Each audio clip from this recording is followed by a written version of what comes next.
Bundok,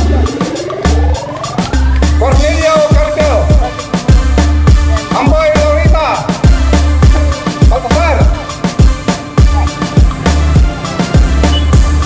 Brenda Mitranao,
Okay, so plug down na to ha.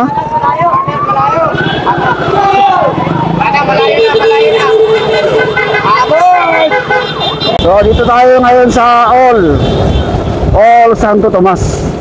So bago tayo magbakbakan, kailangan mo siyempre natin i-shout out ang ating municipal mayor, si Mayor Dickerson Villar, at sa ating vice mayor Honorable Timoteo Dick Villar, at sa lahat ng local government unit ng Santo Tomas, Pangasinan. Siyempre, shoutout natin siyempre yung ating mga municipal sangguniang bayan member, at sa ating mga organizer sa pangunguna ni Sir Cornelio Carpio, si Sargento Carpio.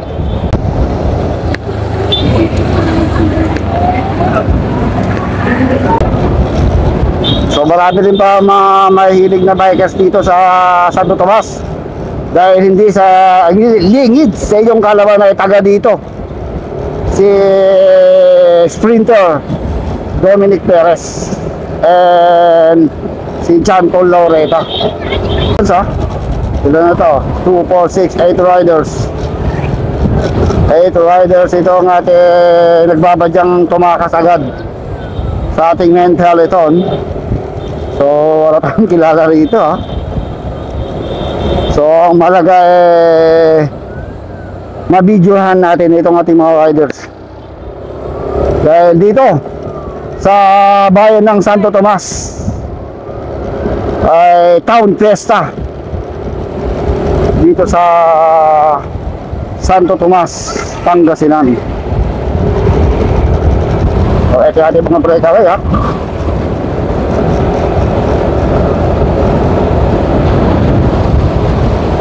Okay, so nakalampas na.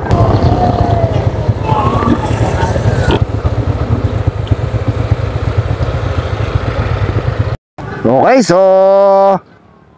nakaikot na ha. Mali na isang lap na tayo. So ilan itong ating breakaway? Meron tayong 8 breakaway dito ha.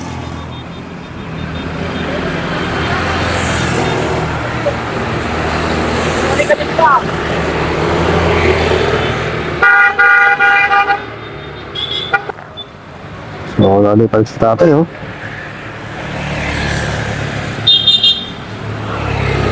Okay, so meron na tayo isang nabuong breakaway. Uy, solo na to ha. Solo na ang ating breakaway ngayon from Team Marinas. So ito pa lang yung ating grupo. So lumalamang na yung breakaway natin ng mga 200 meters dito sa grupo na to. Dito si Sir Cornelio. O, sino kaya yung ating solo breakaway na yun? From Team Marinas yun, ha? This is our solo breakaway.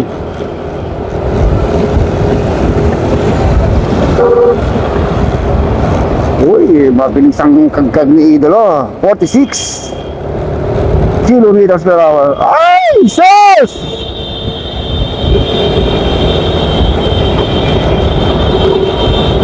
Talagang gigil na gigil, ha?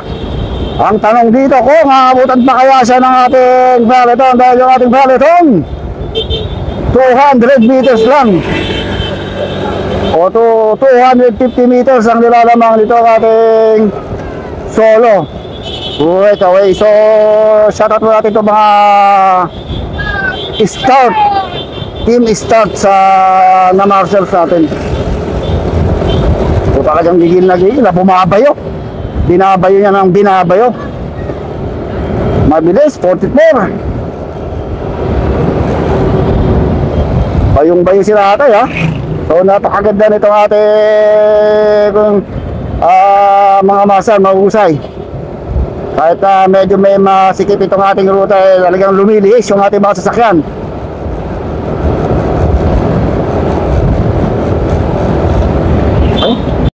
Okay, so ito yung ating second group, ha. More or less 300 meters na ang nilalamang ng ating solo breakaway dito.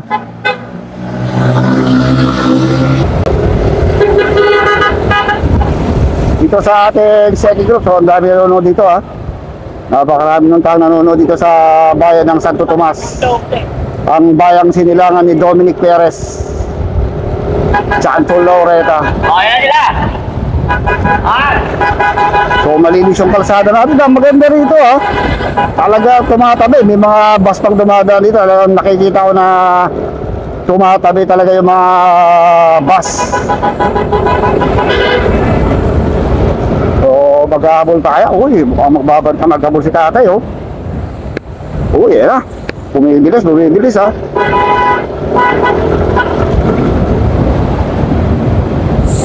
Talaga mahihilig pa rin talaga mga Pangasinense pagdating sa karera ng bisikleta.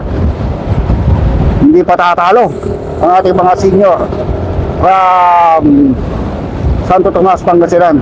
So masasalubong na naman natin yung ating solo breakaway. Ito na yung ating solo breakaway, ha. Okay. So ito pa lang yung ating one, ha. So pangatlo na to. So meron pa tayong 3 laps, mahaba pa.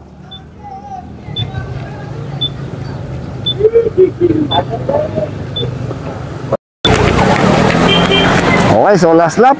Last round! Last round! Magkasik ang taon lang! Okay, last lap, ha.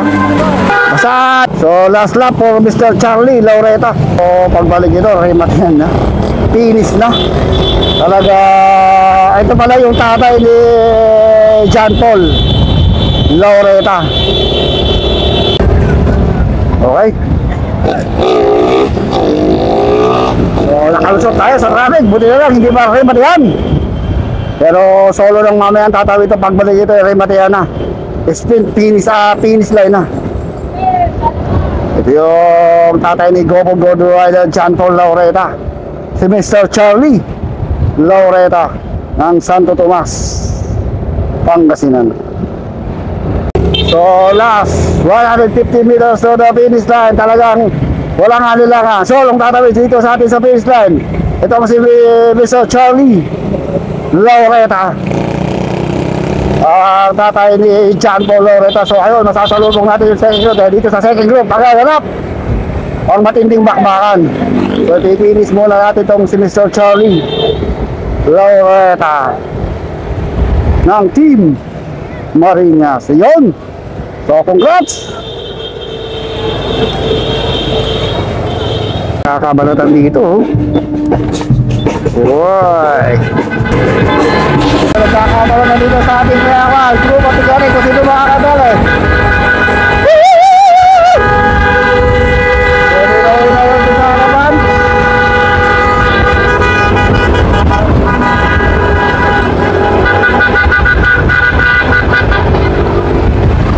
Bumanat pa sa kaliwa si banatan dito! Ayun! Ayun! Si Sir! Guardia! Ayun!